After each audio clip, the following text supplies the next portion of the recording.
Guys welcome back to my YouTube channel. तर तुम्हा सर्वांना माझ्याकडून, माझ्या फॅमिलीकडून व माझ्या मित्रांकडून भीम जयंतीच्या हार्दिक हार्दिक शुभेच्छा। तर आता आम्ही लोक चाललोय गाइस गोवंडीला, तिकडे आंबेडकर गार्डनमध्ये जाणार अगोदर, मग त्यानंतर तिकडे कॅन्डल लावणार, मग त्यानंतर जाणार आम्ही सिद्धार्थ कॉलनीला। आता माझ्यासोबत बघा मयूर आहे, आकाश आहे, मी आहे, रोहित गेला तिकडे पेट्रोल भरायला। बघा पीपी वाज बघा हॉर्न वाजवतोय, रोहितच्या गाडीचा हॉर्न येतो। तर गाईज आता आम्ही रोहित पेट्रोल भरून आल्यानंतर आम्ही निघणार, डायरेक्ट जाणार एरियामध्ये। मी जास्त काय बोलणार नाही कारण की प्रत्येक जागेवरती काय आज डीजे असणार आहे, माझा आवाज तुमच्याकडे येणार नाही। जय भीम। 11 वाजून 20 मिनिटं झालेत, 12च्या पहिले आम्हाला तिकडे पोहोचायचं आहे आणि रोहितमुळेच आम्हाला हर वेळेस लेट होतो। तर आज पण तो टायमावरती आलाय, पण त्याच्या गाडीत पेट्रोल नाही, तोच आमचा लेट कमर आहे, त्याच्यामुळे आम्हाला सगळीकडे लेट होतो। तर बघा आज फुल ड्रेसिंग वगैरे मारली, आजची नाईट पण फुल धिंगाणा होणार आहे, उद्या पण आज 13 तारीख आहे। आजच्या नाईटला तुम्हाला माहिती आहे 13च्या नाईटला पण धिंगाणा असतो, 14ला पण असतो। तर लास्ट इयरचा ब्लॉग तुम्ही बघितला नसेल तर नक्की जाऊन बघा, लिंक मी डिस्क्रिप्शनमध्ये दिली आहे। मी जास्त काय बोलणार नाही, आजचा एक पार्ट होणार आहे, उद्याचा एक पार्ट होणार आहे, तर 2 पार्ट येणार आहे भीम जयंतीचे। तर जास्तीत जास्त प्रेम दाखवा गाईज। आजचा ब्लॉग मी मराठीत काढणार आहे कारण की मला खूप जणांनी कमेंट केली आहे, असं समोर पण येऊन बोलले की तू मराठीमध्ये ब्लॉग बनव। आणि माझा इंट्रो कसा वाटला गाईज? गाईज भाव आपला मराठी खूप भारी बोलतो, आपला काय विषयच नाही, पण ते तारीफ करते, मराठी खूप भारी बोलतोस म्हणून। मराठी बोलला पाहिजे, नेहमी हिंदीमध्ये ब्लॉग काढतो हा। मराठी आपली मातृभाषा, आपली हिंदी पण तुटकी फुटकी असते, अर्धी गवंडी अर्धी नेहरू। तर आपण आता मराठीमध्येच करूया, तर मला तुम्ही कमेंट करून सांगा गाईज हिंदीमध्ये करूया मराठीमध्ये करू। तर आता चला भेटूया आपण डायरेक्ट गवंडीमध्ये गाईज, खूप लेट झाला आम्हाला, 12च्या पहिले तिकडे पोहोचायचं आहे। Bye bye.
चालेल चला आता सिद्धार्थ कॉलनीमध्ये.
अरे क्यों ना आएंगे भाई, बाप का कायदा है.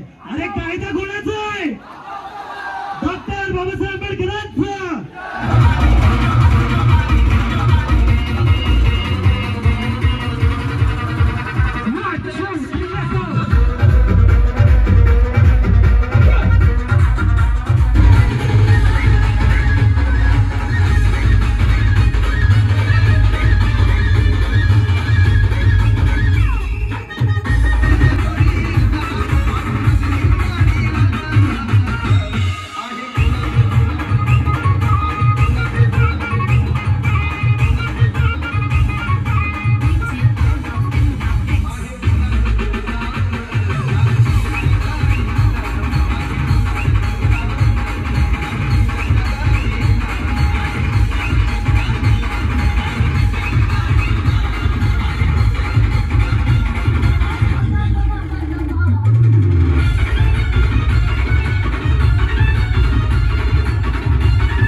फायनली आम्ही पूर्ण 13 एप्रिलची नाईट आम्ही पूर्ण कव्हर केली. मला तेवढं होईल तेवढं मी कॅप्चर केलं, कारण की खूप क्राऊड होता. मोबाईलमध्ये स्टोरेजचा प्रॉब्लेम होता, वरतून ते लेझर वगैरे पडत होती, त्यामध्ये डिस्प्ले जायची भीती होती. तर मग आम्ही आता सगळं एकदम एन्जॉय करून आलो. डायरेक्ट नेरूळला आल्यानंतर मी आता ब्लॉग इथे थांबवतोय. तर याच ब्लॉग 14 एप्रिल. तर काय मी तुम्हाला इंट्रोमध्ये बोललो होतो की पार्ट 1 पार्ट 2 होणार 13च्या नाईटचा आणि 14 एप्रिलचा. तर मी 14 तारखेचा पण ह्यातच टाकतोय. तर तुम्ही कंटिन्यू बघा यामध्येच, आणि कसं वाटलं कमेंट करून सांगा. खूप थकलोय आम्ही, आता जाऊन डायरेक्ट घरी जाऊन झोपणार. भेटूया आपण, सीधा झोपणार, वाकडे तिकडे नाही, सीधा झोपणार. डायरेक्ट भेटूया आता आपण, सीधा झोपणार. संध्याकाळी भेटूया गायज आपण. चला बाय बाय. तर गायज आम्ही निघालोय एरियामध्ये जाण्यासाठी. तर खूप लेट झाला आम्हाला ऑलरेडी. तर आम्ही इथे आता झेंड्याचा जुगाड केलाय. इकडे झेंडे होते, ते झेंडे काढले होते, आमच्या गाडीला लावतो. चोरी वगैरे रोहितच्या गाडीला एक, माझ्या गाडीला एक. तर आकाश आला नाही, काल नाईट मारली होती त्यामुळे आकाशची झोप अजून झाली नाही, तो झोपलाय. त्यामुळे आता मी आहे, मयूर आहे, रोहित आहे. एरियामधून अजून कॉल येत आहेत आम्हाला. तर खूप लेट झाला आम्हाला काय. आता आम्ही निघतो, गाडीला अगोदर झेंडे लावतो, मग त्यानंतर निघतो वापस. काल सारखाच एन्जॉय करणार आज पण आम्ही लोक. तर जास्त काय बोलणार नाही मी, कारण की सगळीकडे डीजे लागलेत गाईज. माझा आवाज तर येणार नाही तुम्हाला, त्यामुळे फक्त तुम्ही एन्जॉय बघा आणि आमच्यासोबत तुम्ही पण करा. एन्जॉय करू नका, नाही तुम्ही पण करा. आणि चॅनलवरती नवीन असेल तर गाईज चॅनलला सबस्क्राईब करा. 1000 सबस्क्रायबर कंप्लीट झाले पाहिजे या ब्लॉगमध्ये. तर चला आपण भेटूया डायरेक्ट एरियामध्ये गेल्यावर गाईज. Bye bye.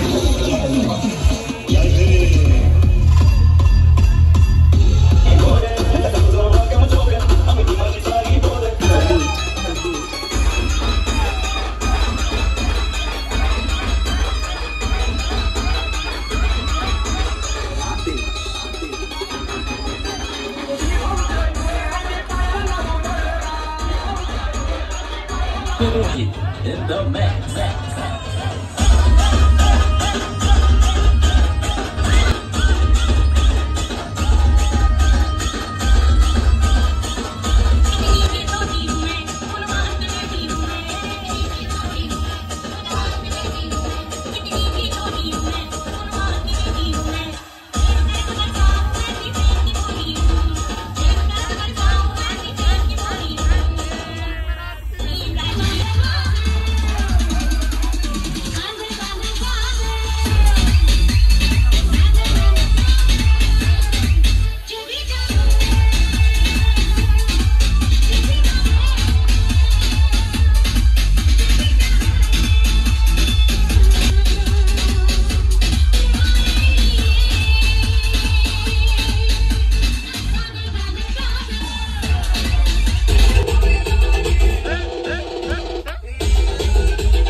लाइक और शेयर ठोक दीजिए महाकाल का लाइक और शेयर ठोक दीजिए 5000 लौटे दिख जाना चाहिए।